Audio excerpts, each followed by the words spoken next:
Sudah lama tak ada tunjuk F10 Black Samurai. Hari ini, dia sudah sampai. Model ni BMW F10 520i N Sport tahun 2016.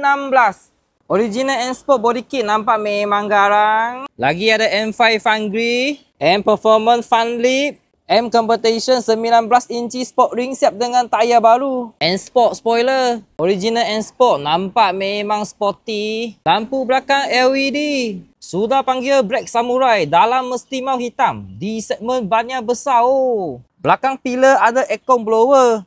Dekat tengah sini pun ada. Lagi boleh adjust temperature oh. N Sport mesti ada logo ni. Dengan N Sport steering. Siap dengan ada pedal shift.